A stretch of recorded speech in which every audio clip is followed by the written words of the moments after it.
Hello, and welcome to today's story.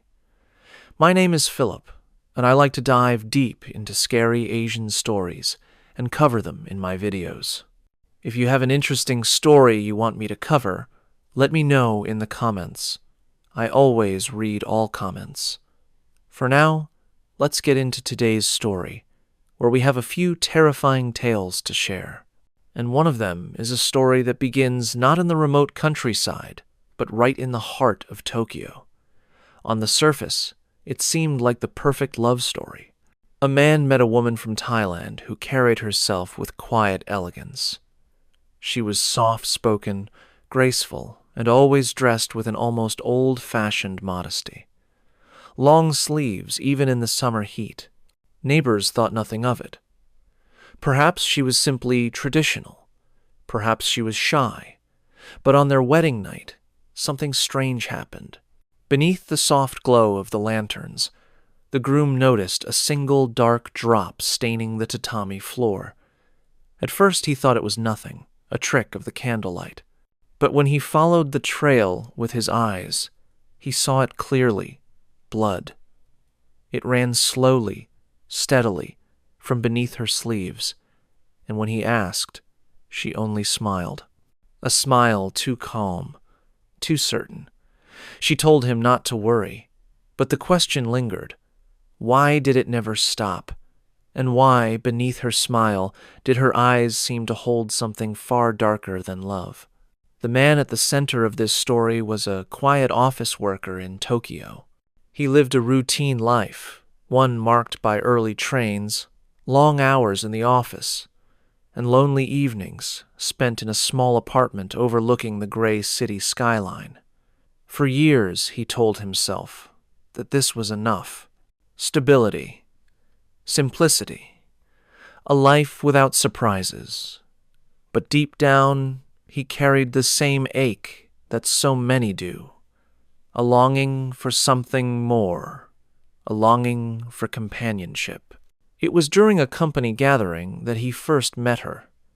She was introduced as a distant friend of a co-worker recently arrived from Thailand. Compared to the chatter of the party, she seemed almost unreal, as though she belonged to another time. She spoke softly, with an accent that carried both warmth and mystery. Her eyes never wandered. They always looked directly at him, as though she saw something that others overlooked. And most striking of all, she wore long sleeves. Not once did she adjust them or roll them back, even as the evening grew warm and the room stifled with the breath of so many people. From that night onward, their paths intertwined. She would meet him after work, waiting just outside the station with a patience that felt both comforting and unnerving. They shared meals, laughter, and long walks through the neon-lit streets of Shinjuku. Yet, no matter the occasion, she always dressed the same. Long dresses, sleeved blouses, scarves that seemed unnecessary in the humid Tokyo summers. He noticed, of course, but chose not to press. Some people simply had their quirks. And if this was hers, it was harmless enough. Their relationship deepened quickly. Within months, he introduced her to his family. His parents, traditional yet polite, found her reserved demeanor respectable, even admirable. His friends teased him, calling him lucky for finding someone so loyal, so devoted. And when he finally proposed, she accepted with a gentle smile, whispering words of love that seemed to dissolve the years of loneliness he had carried. The wedding was modest, but beautiful. A small ceremony, quiet vows, and a dinner with those closest to them. Yet even on that day, when brides traditionally bloom in bright colors and flowing sleeves, she chose a gown with wrists bound tightly, lace concealing what lay beneath. Guests admired her elegance, remarking that she looked like she had stepped out of an old photograph. But he, her new husband, could not help but notice the faint red stain that had bloomed against the delicate white fabric, quickly hidden beneath the bouquet she clutched just a little too tightly. Still, he brushed it away. Love, after all, was about trust. He told himself there was nothing to fear. That night, when they returned to their small apartment, he was filled with a sense of new beginnings, a future finally shaped by more than routine. The tatami smelled fresh, the paper screens flickered with the glow of lantern light, and the city beyond hummed with distant traffic. For the first time in years, he allowed himself to imagine a life no longer defined by solitude. But beneath the quiet joy of that night, something was off. He could not shake the memory of that red mark, the way it had spread like a secret trying to force its way out. And when he saw the first drop of blood fall onto the floorboards, dark and unmistakable, his chest tightened. It came from her wrist, slipping from beneath the lace of her sleeve. She smiled when he looked at her, but it was a smile that seemed to ask for silence, as though daring him to look away. In that moment, he realized he had stepped into something he could not yet understand. Something beautiful, yes, but also something that whispered of danger just beneath the surface. And whether he was ready or not, his life was no longer his own. The first weeks of their marriage passed in an almost dreamlike haze. The man found himself adjusting to the quiet presence of his wife, the way she moved through the small Tokyo apartment with soft footsteps, as though she feared waking something that slumbered within the walls. She cooked with gentle precision, spoke in hushed tones, and often watched him with eyes that seemed both loving and unblinking, as if she were guarding him from some unseen threat. Yet soon, little things began to disturb the calm. The first complication arrived not in the form of a scream or a ghostly shadow, but in silence. It was a late evening after work when he noticed it. His wife was standing at the sink, washing rice. The faucet ran clear, the grains swirled in the water, and her sleeves hung low. But when he looked down at the basin, the water was no longer clear. It was pink, a faint cloud of blood drifting among the grains. He blinked, certain his eyes were playing tricks. When he looked again, it was gone. Just rice, just water. His wife smiled at him over her shoulder, asking if he wanted dinner soon. Another time, as he prepared to leave for work, he noticed her seated at the low table, folding laundry. The morning sun caught her sleeve at just the right angle, and for a split second he swore he saw a dark stain seeping through the fabric, a wetness that spread like an ink blot. He froze, but when she noticed his gaze, she tugged her sleeve down quickly and tilted her head with that same smile. It was a look that seemed to ask him not to question it. He didn't. He kissed her forehead and left, but the image followed him the entire train ride. The neighbors, too, began to whisper. In a city where walls were paper-thin, secrets were rarely kept. One evening, as he returned home, an elderly woman from across the hall leaned close to him. She spoke with the frankness of age, her voice sharp but low. She told him she had heard strange sounds at night, dripping, not the steady tap of a leaky faucet, but the irregular patter of something heavier, something wet. She asked if their bathroom was broken. He laughed nervously, promising he would check the pipes. But when he entered his apartment, his wife was waiting by the door, her expression unreadable, as if she had overheard every word. That night, he checked the bathroom carefully. The tiles were spotless, the faucet tightly closed, no signs of a leak. Yet when he lifted the bath mat, he found it damp. A dark ring, faint but unmistakable, soaked into the fabric. He touched it with his fingers and felt the cold stickiness of blood. His stomach lurched, but when he looked again, it was gone. The mat was clean. His wife appeared in the doorway, her voice soft as she asked if everything was all right. He nodded quickly, though his heart raced. The unease grew with each passing day. Sometimes, as he drifted toward sleep, he heard the faint trickle of liquid in the darkness. Not water, but thicker, slower. He would roll over, half awake, and see the outline of his wife beside him. Still, silent, her long sleeves drawn tight. And in the faint glow of the moonlight he thought he saw the shimmer of moisture running down her arms onto the sheets. When he reached out, she would shift slightly, whispering that everything was fine. But the sheets beneath his hand always felt colder than they should.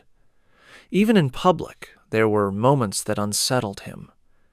Once, while shopping together, she paused in front of a jewelry display. A bracelet caught her eye, silver and delicate. She lifted her sleeve just slightly, and for the first time he caught a glimpse of her wrist.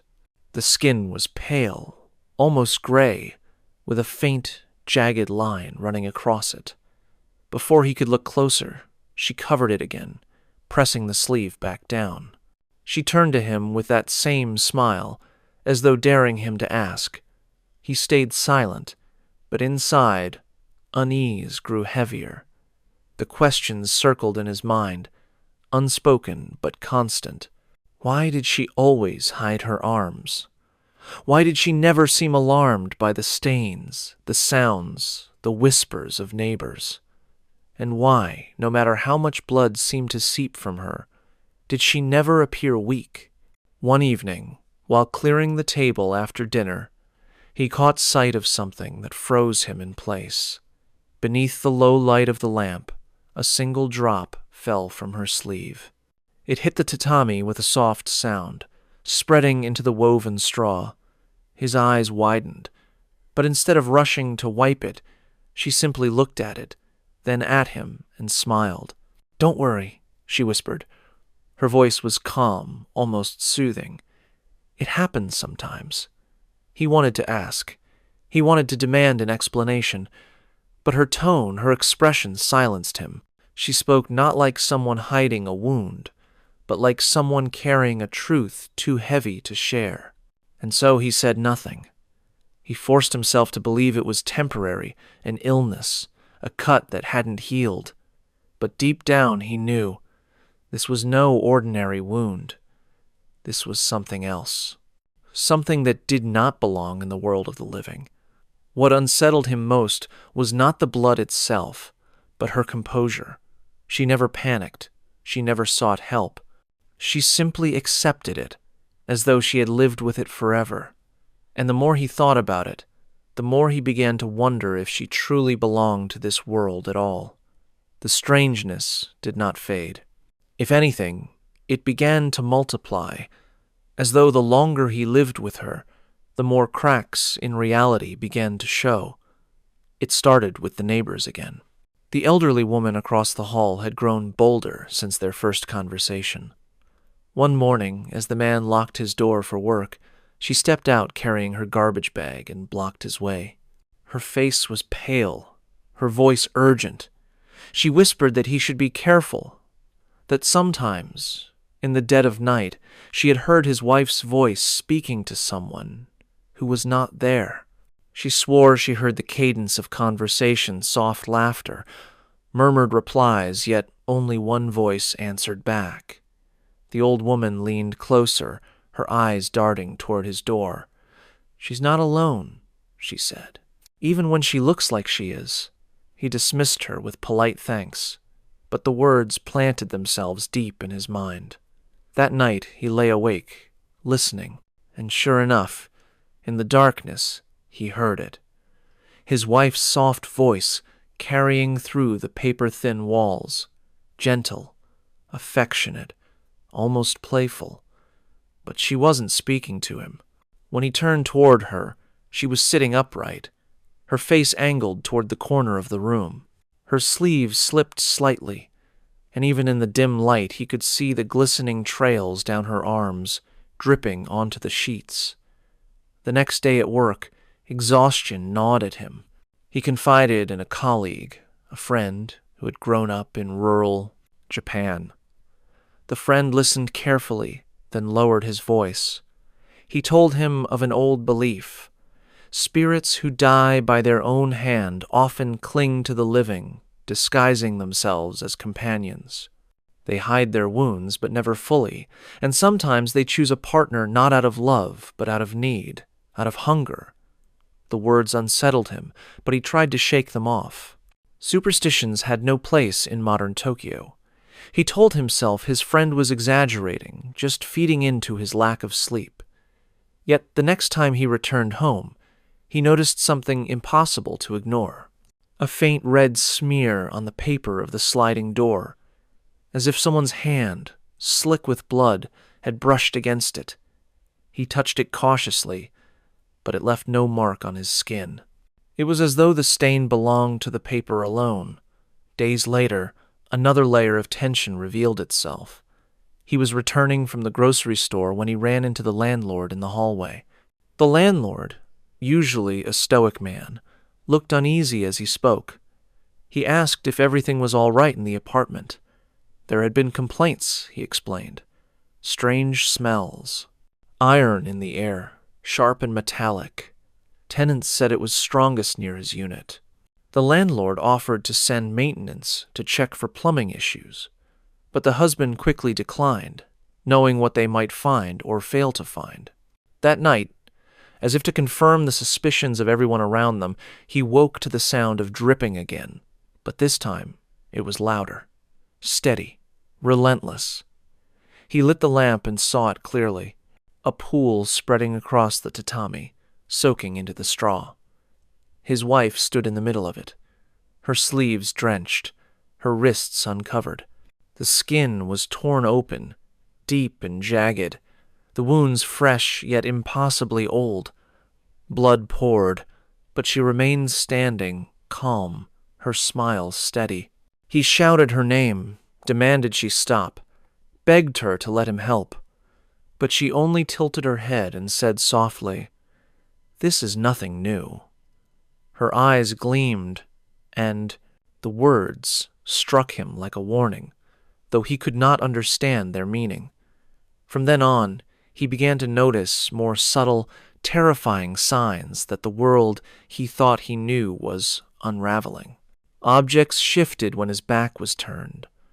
The family photographs on the wall began to warp, his wife's face in them always just slightly blurred, her hands hidden from view.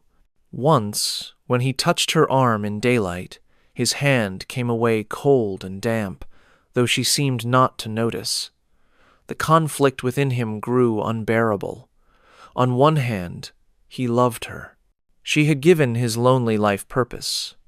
On the other, he could no longer deny the truth pressing in on all sides. Something was deeply, horrifyingly wrong. The breaking point came one evening when he finally dared to confront her.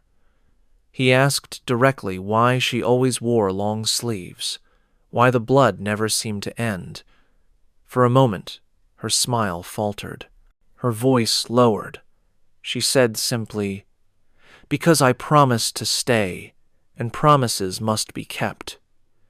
The answer only deepened the mystery. A promise to whom? To him? To someone else? Or to something that lived beyond death itself? He could not say. But one thing was certain. Whatever secret she carried, it was not merely hers. It was now his as well. And with each passing night, the feeling grew stronger that her secret was pulling him into a place he could not escape. The night it all came to a head began like any other. The man returned home late from work, his body heavy with exhaustion, his mind clouded by the unease that had become his constant companion. The apartment was dimly lit, the paper lantern casting a soft golden glow across the tatami. His wife sat at the low table, her sleeves pulled down as always, folding laundry with the same delicate care she gave to everything she touched. For a moment he allowed himself to believe in normalcy, that this was just married life, quiet and ordinary. But then he saw it. A trail of dark stains leading across the floorboards, as though someone had walked dripping through the apartment. Drops scattered here and there, soaking into the straw. His chest tightened. He opened his mouth to speak, but his wife looked up first, her smile already waiting for him. "You're home," she said, her voice calm, almost melodic. He forced himself to nod, to set down his bag, but his eyes kept straying to the stains. The air was thick with that metallic scent, sharp and heavy, impossible to ignore. And when she rose to greet him, her sleeves shifted just enough for him to see. Her wrists, pale and torn open, the wounds glistening wet. Something inside him broke. He could no longer keep silent. He demanded to know the truth. Why she bled, why it never healed, why she smiled as though nothing were wrong. His voice rose higher with each question, echoing against the walls of their small home. For the first time, her smile faltered. She looked at him with an expression he could not read, part sadness, part resignation. Without a word, she lifted her sleeves. Slowly, deliberately, she revealed both arms. The skin was shredded, jagged slits running deep across her wrists, flesh torn open to the bone. Blood poured freely, dripping onto the tatami, pooling around her feet. Yet she did not flinch, she did not collapse. She only stood there, calm, her eyes locked onto his. He staggered back, horrified, but she stepped forward, and with each step, the air grew colder, the lantern's glow dimmer. The shadows stretched long across the room, swallowing the corners. He could hear it now, the steady patter of blood hitting the floor, faster, louder, as though the room itself was filling with it. He shouted for her to stop, begged her to let him call for help, but she only shook her head. "There's no need," she whispered. "It never ends." The words chilled him to the core. He pressed himself against the wall, his hands trembling, his mind spinning. What did she mean? What was happening? Then, without warning, she leaned closer. Her face was inches from his, her breath cold against his skin. And in a voice that was both tender and terrifying, she said, "It has never healed, not since the night I died." The world seemed to tilt. His ears rang. He stared at her, unable to comprehend. Died? What did she mean? Died? His eyes darted to her wrists again, to the endless blood that flowed without ceasing, and the truth crashed over him like a wave of ice. She was not living. She had never been living. The realization twisted his stomach, but there was no time to process it. The room around them began to change. The tatami darkened as if soaked through, the smell of iron thick enough to choke. The walls seemed to breathe, the paper screens shuddering as though something pressed against them from the other side. He felt the weight of unseen eyes upon him, hundreds of them, watching, waiting. His wife, or what he thought was his wife, took another step forward. Her smile returned, wider now, stretching unnaturally across her face. Blood streamed from her wrists like rivers, splashing onto his shoes, creeping up his ankles. He tried to back away, but the wall pressed unyielding against him. "Why are you afraid?" she asked softly. "Didn't you promise to stay with me? In life and after?" Her words echoed inside his head, each syllable heavy with a meaning he couldn't grasp. He wanted to scream, to run, but his body refused to move. The air around him had thickened, pressing down on his chest, forcing his breath shallow. Then she did something that shattered the last thread of denial he held. She reached out and took his hand. Her grip was icy, her skin slick with blood. He tried to pull away, but she held firm, guiding his hand toward her wrist. She pressed his fingers against the open wound. He recoiled, but it was too late he felt it. The wound was deep, raw, impossibly fresh, and yet beneath the torn flesh there was no pulse. Her eyes glowed faintly, in the dim light, shimmering with something otherworldly. She leaned closer still, her lips brushing his ear. "Now you know," she whispered. "Now you see me as I am."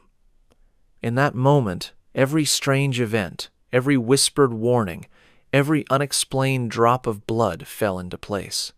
The late-night conversations with no one, the stains that vanished when he touched them, the neighbors' complaints, the old woman's whispers. None of it was coincidence. None of it was in his head. The woman he had married was not alive. She never had been. And now, as the blood continued to pour and her grip tightened around his hand, he realized something even more terrifying. She wasn't going anywhere, and neither was he. His heart thundered in his chest, but his wife's grip never loosened. Her hand was cold and slick, pressing his fingers harder against the torn flesh of her wrist. He tried to look away, but she held his gaze with eyes that were no longer simply human. There was a depth to them, a stillness that belonged to someone who had long since left the world of the living. Her voice was steady, almost gentle. "You wonder why it never stops, don't you? Why the blood never dries? Why I smile when it should hurt?" She lifted his hand higher, the warm crimson smearing against his skin. "It's because the wound is not of this world.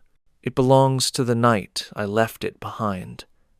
He shook his head, whispering that she was alive, that she was standing before him, that this had to be some nightmare he would soon wake from. But she only laughed softly, the sound fragile, sorrowful. "No," she said, "that night ended long ago. I am not your bride as you think me. I am what remains." Her words clawed at his mind, tearing open the memories he had ignored.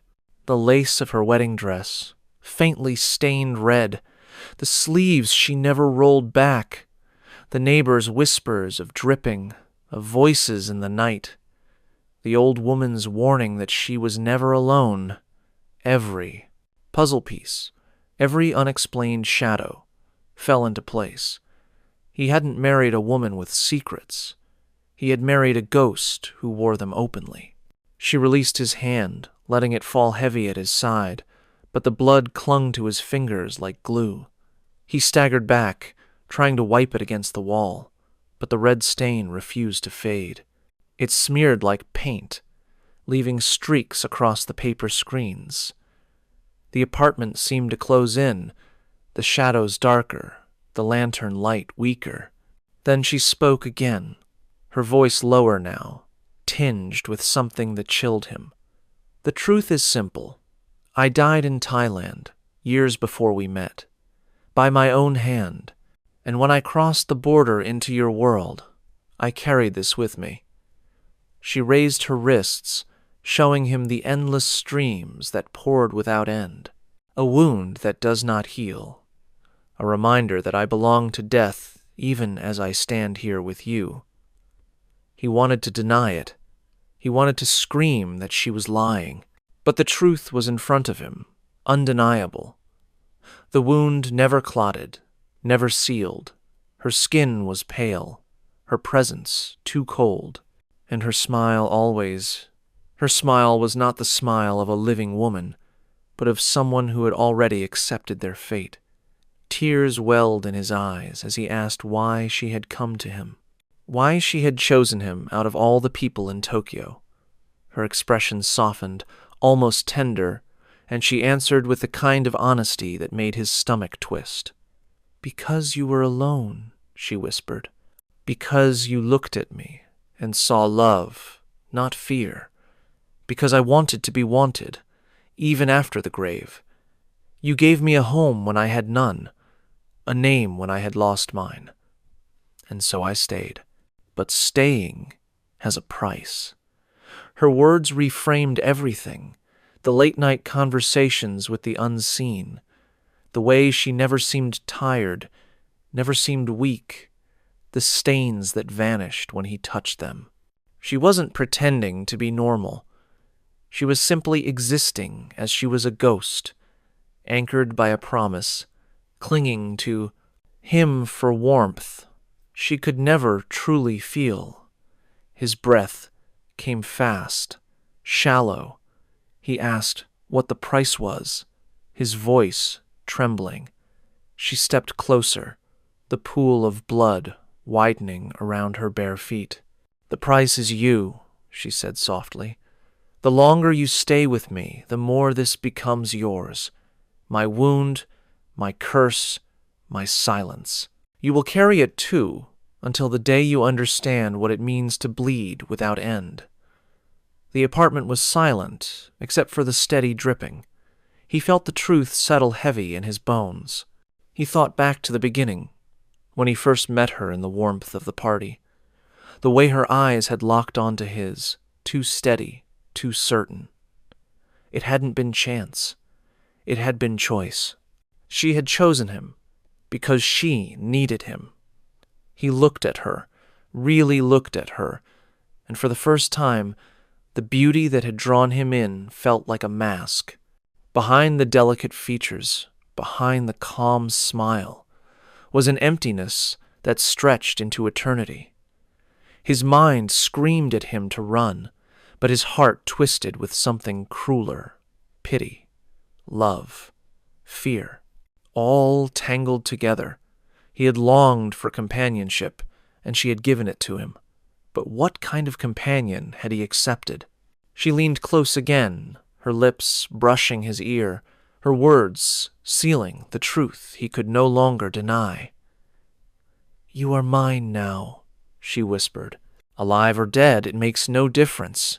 You promised, and promises never break." The revelation did not bring relief. It only deepened the horror. Because now he understood that what stood beside him was not a wife bound by love, but a ghost bound by hunger. And no matter how much he wished otherwise, he was already entangled in her endless bleeding, her endless night. The story of their marriage was not one of beginning, but of continuation. A love that had started in death and would carry him toward it. The room had gone silent, save for the steady patter of blood dripping onto the tatami. He stood frozen, her words echoing inside his skull. "You are mine now." His breath caught in his throat, his body refusing to move, as though the walls themselves held him in place. His wife, or the ghost that wore her face, stepped back slowly, her wrists still pouring crimson rivers. Yet she smiled as though nothing was wrong, as though this was the most natural truth in the world. The pool of blood spread wider across the floor, and he swore it was inching toward his feet, seeping closer, threatening to swallow him whole. He stumbled backward, reaching blindly for the door. His fingers brushed the handle, but when he pulled, it would not budge. The frame rattled, the wood groaned, but the door stayed locked. He looked over his shoulder, and she was still there, standing in the center of the room, watching, waiting. "Don't leave," she whispered. "Not tonight." His chest tightened, panic clawing at his throat. He turned, slamming his shoulder against the door again and again, but it wouldn't break.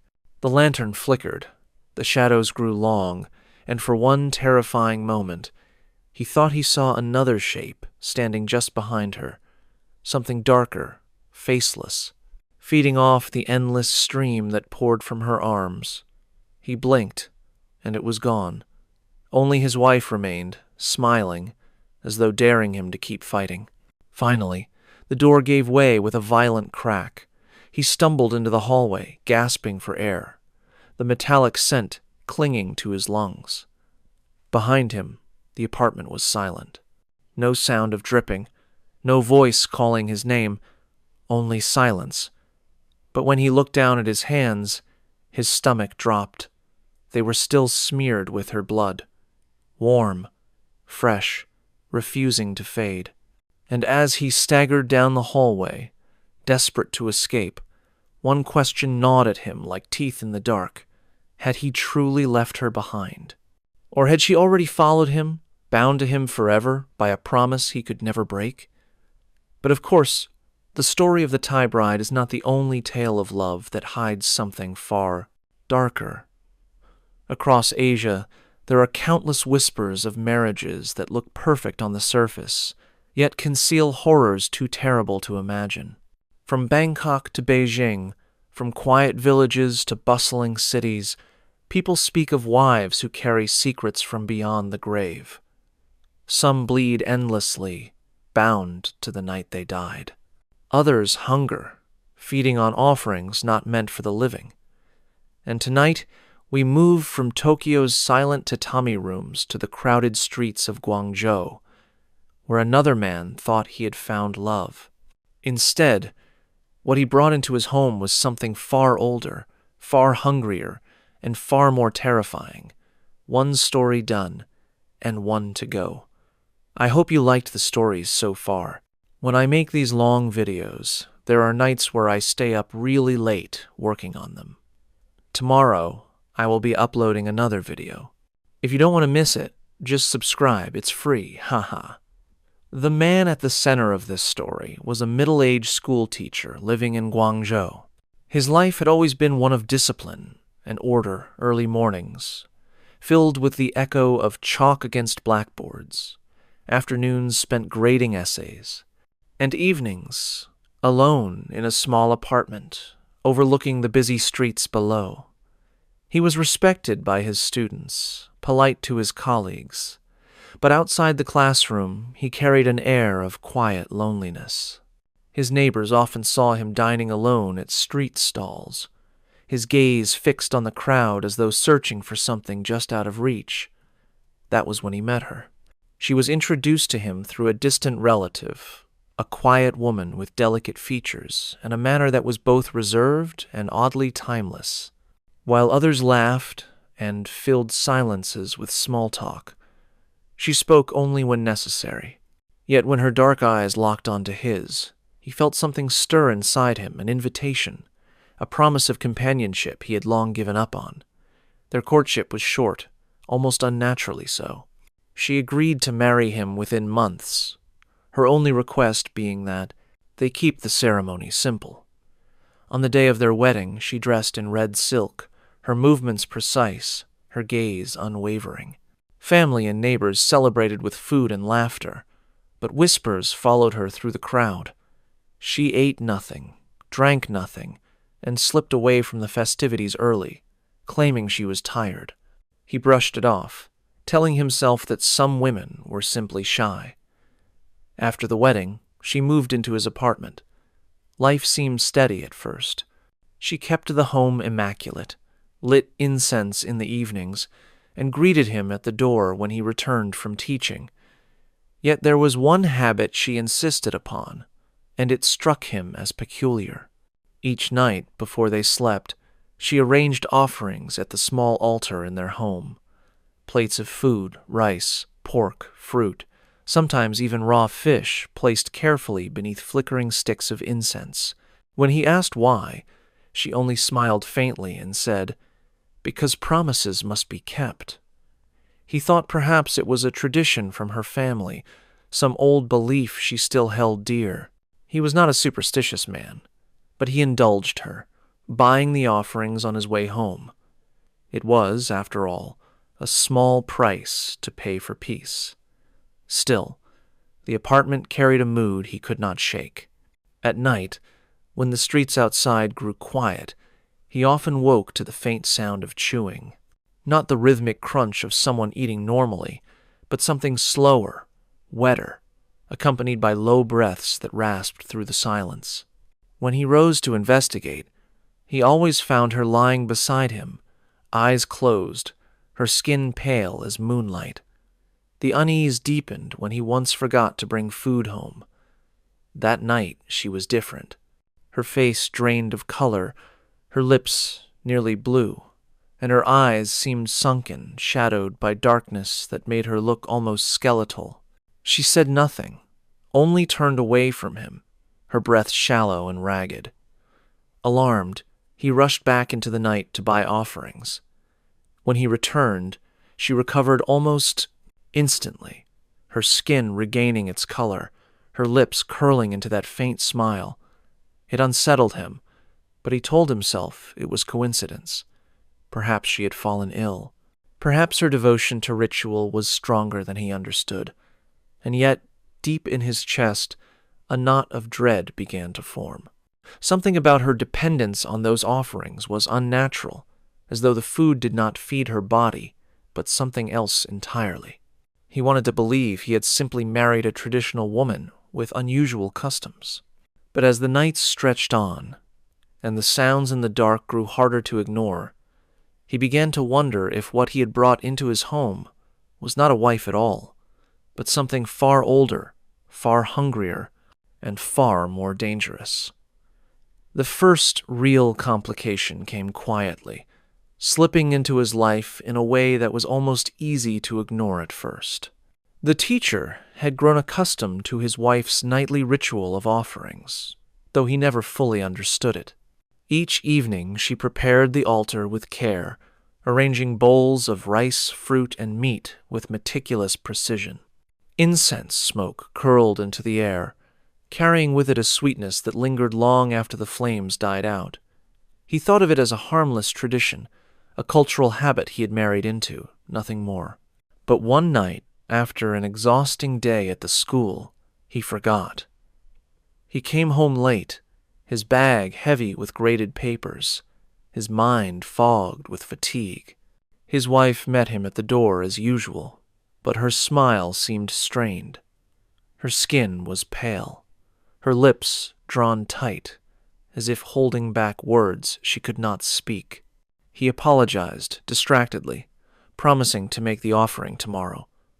She said nothing, only turned away, her shoulders stiff beneath her silk blouse. He thought little of it until the middle of the night. He woke to the sound of breathing, not the gentle rhythm of a sleeping wife, but a ragged, uneven rasp that filled the room. He turned and froze. She was lying on her side, her eyes wide open, staring at nothing.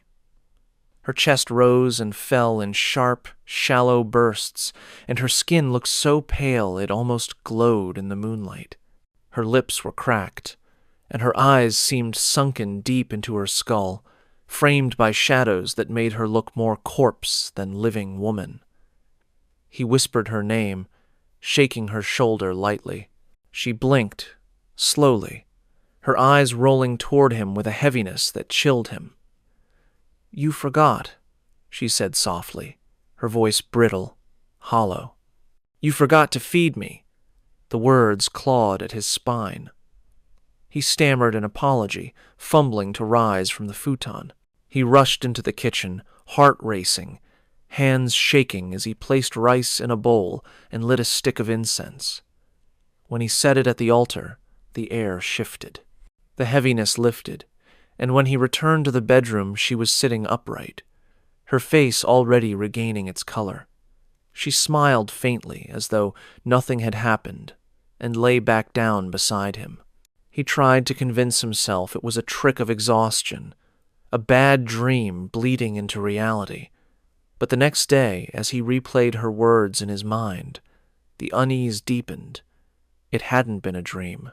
He had seen her face, pale and hollow, like a starving corpse, and he had heard her voice, accusing, desperate. After that night, he never forgot again. No matter how late he returned home, he always brought food. Yet strange events began to stack around him, each one eroding the thin comfort of routine.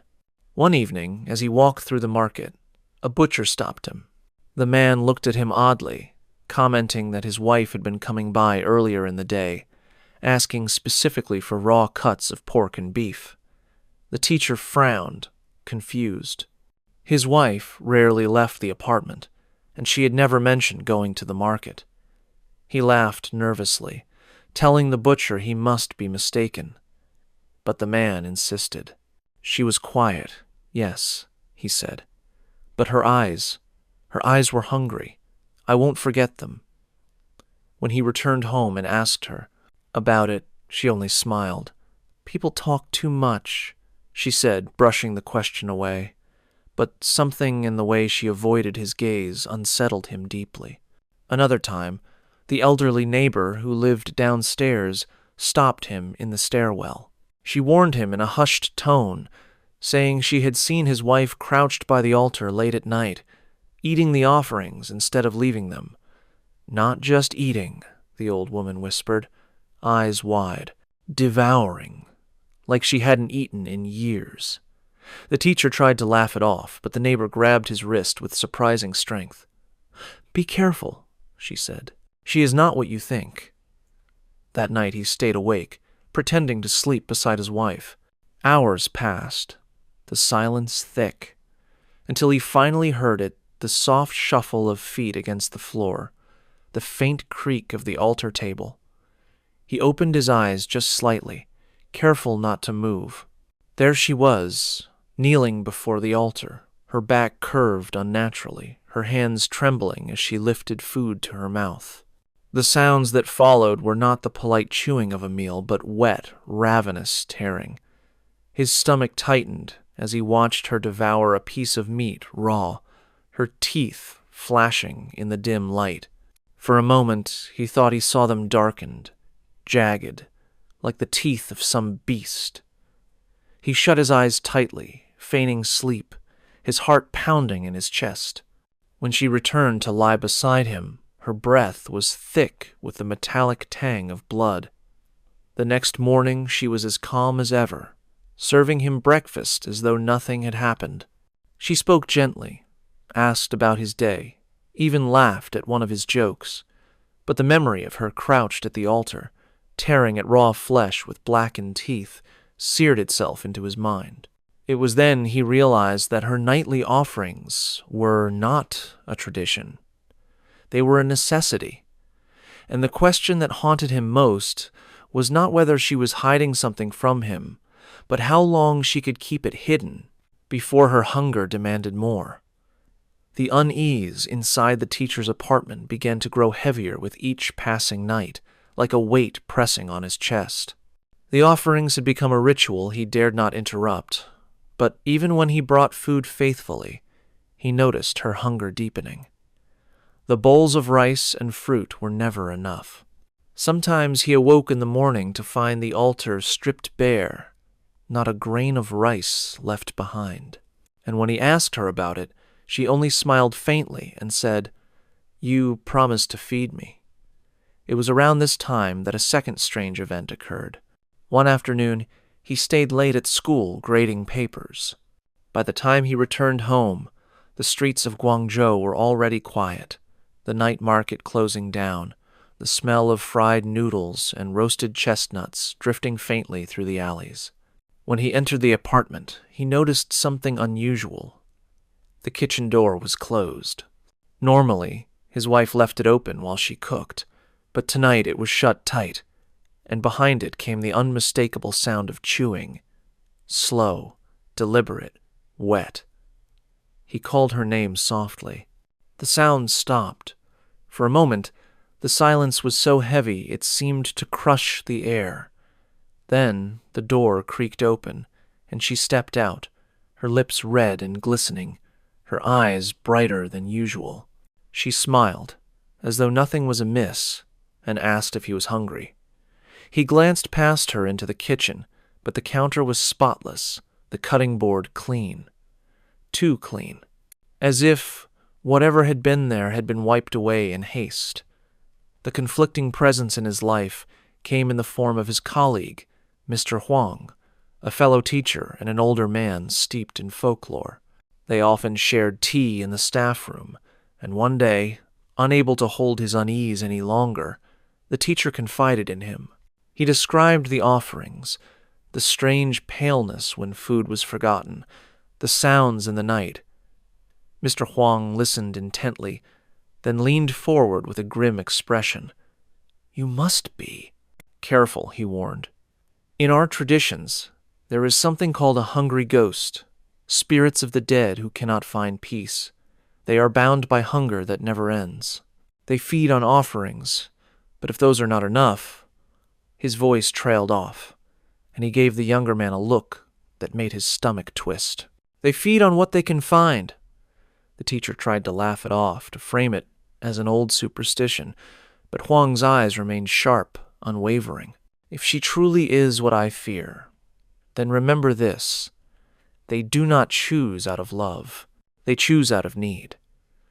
That night, his wife greeted him at the door with her usual faint smile, but for the first time he saw something else in her eyes, something sharper, hungrier. As they sat down to eat, he noticed she barely touched her food, only watching as he ate. And when his chopsticks slipped and a piece of pork fell to the floor, she lunged for it before he could move. Her hand snatched it up, her jaw tightening as she stuffed it into her mouth. When she looked up at him afterward, her smile returned, as though nothing had happened, but her teeth were red. The warnings did not end there.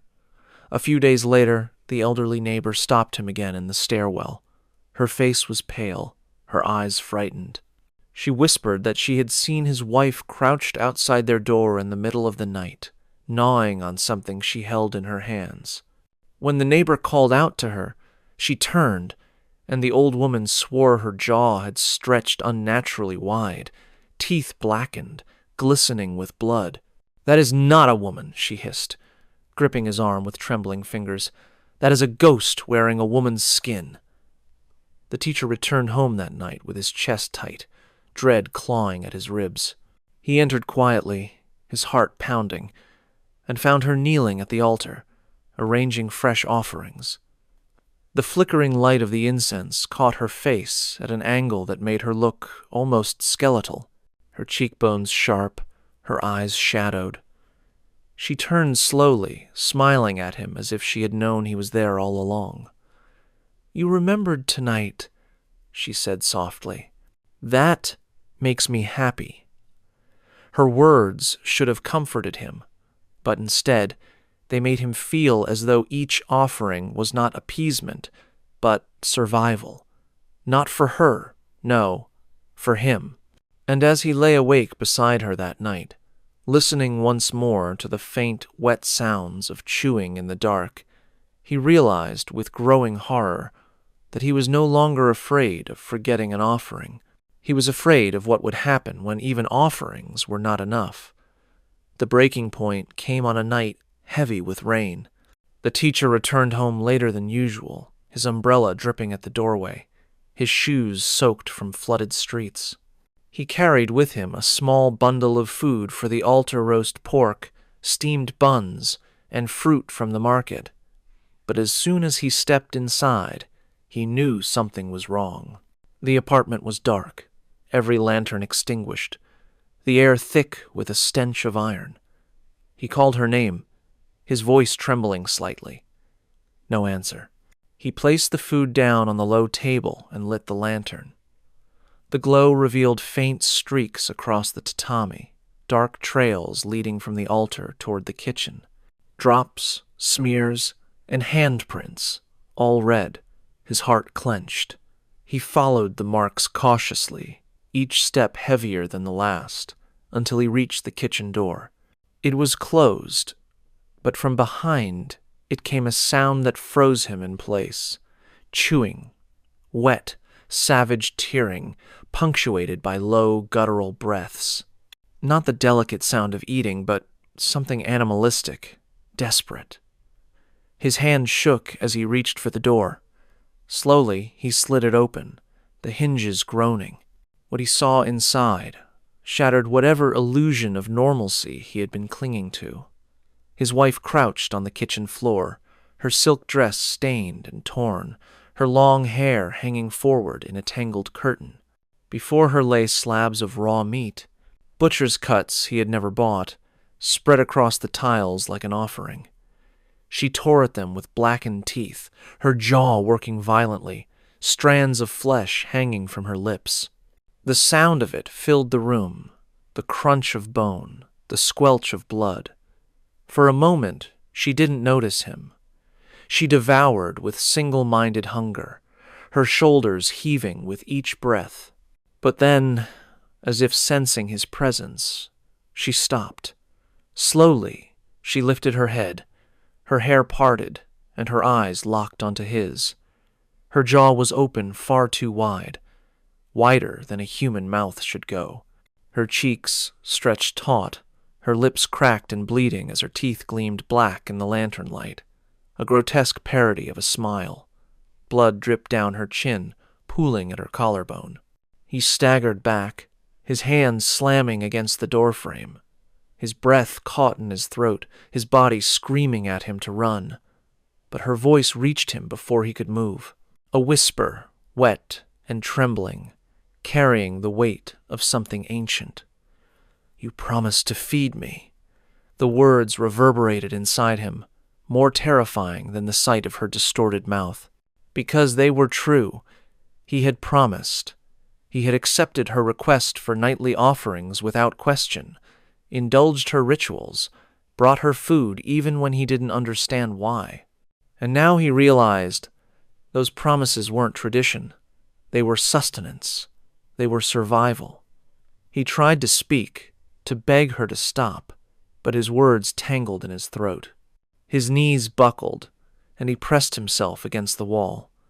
She rose slowly, unnaturally, her limbs stiff yet predatory, her mouth still hanging open in that impossible gape.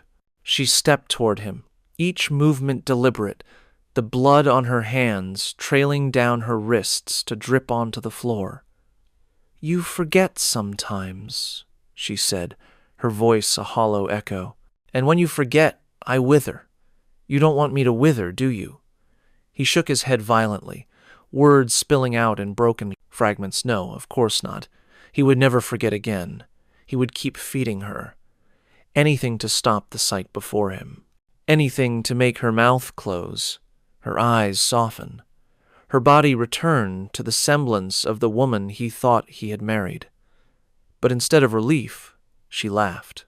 A dry, rattling sound that made the hairs on his arms stand on end. She crouched low again, her face inches from his. Her breath reeked of blood and rot. Her mouth hung open so wide he thought her jaw might snap, and in that gaping maw he thought he saw not a throat, but darkness endless, hollow, stretching into nothing. "You see me now," she whispered. "You see what I am. And still, you will stay, because you promised." In that moment, the teacher's world cracked open. His wife was no longer a mystery he could explain away, no longer a woman bound by odd rituals. She was something else entirely, something that had died hungry and returned hungrier still. And as her blackened teeth glistened inches from his face, he realized the truth with bone-deep clarity. He had not just married a woman, he had married her hunger, and hunger never ends. The teacher remained frozen, his back pressed hard against the kitchen wall as his wife loomed before him. Her jaw hung impossibly wide, her teeth glistening black, blood dripping in threads down her neck. The stench of raw meat filled the room, suffocating, coating his tongue until he thought he might choke. Her words echoed in his ears, "You promised to feed me."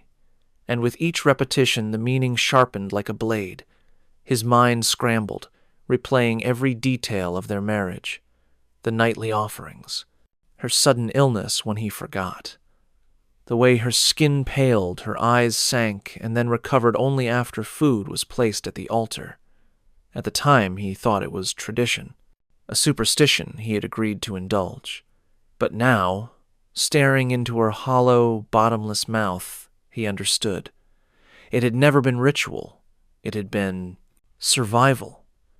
With trembling hands, he whispered her name, begging her to stop. For a moment, her head tilted, her expression softening, and he saw again the faint outline of the woman he had fallen in love with, the quiet presence, the delicate smile.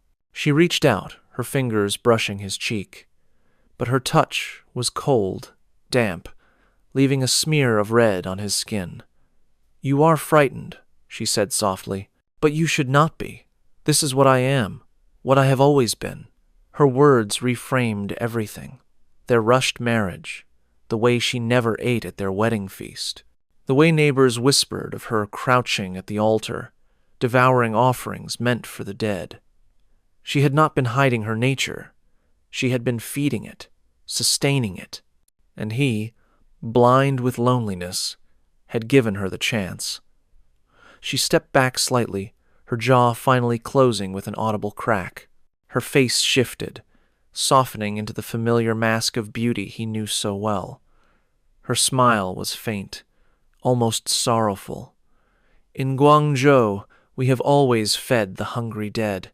The offerings you see in the streets, at temples, on the roadside, they are not tradition. They are bargains, promises. Without them, the ghosts wither. They starve. And starving ghosts are dangerous. The teacher's stomach twisted.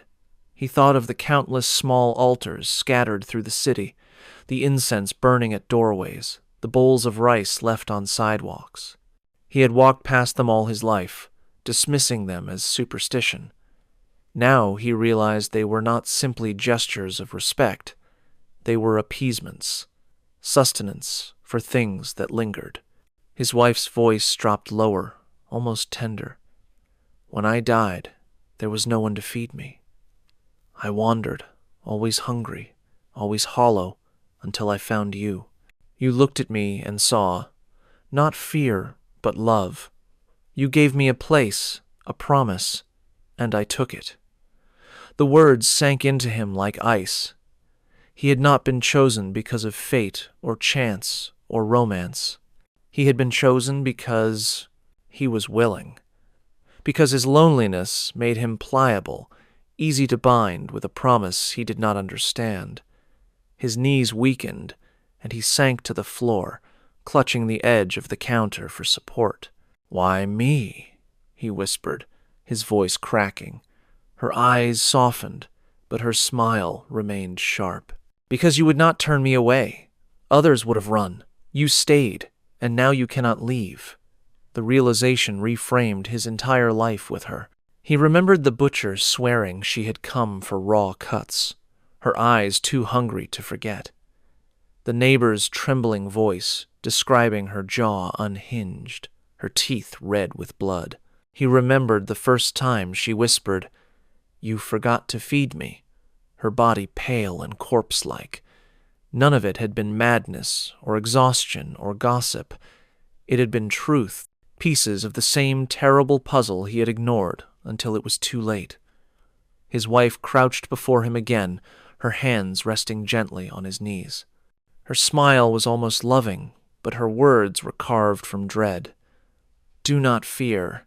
As long as you remember, I will never harm you. I need you, and you need me.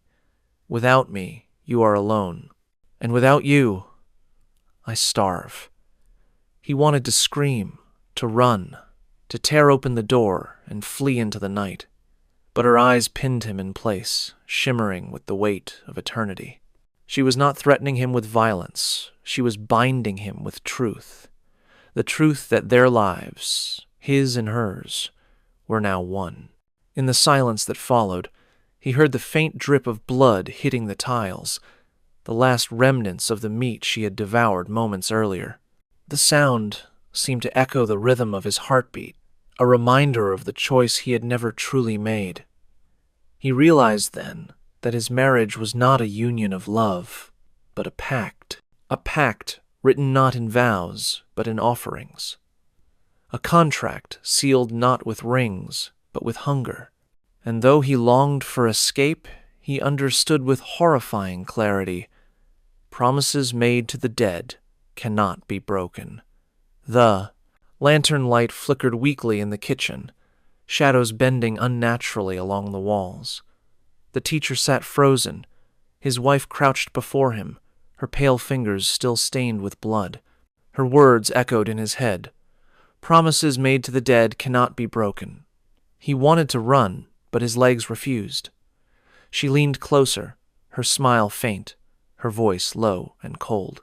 "Tomorrow, bring more. Not just rice, meat, fresh.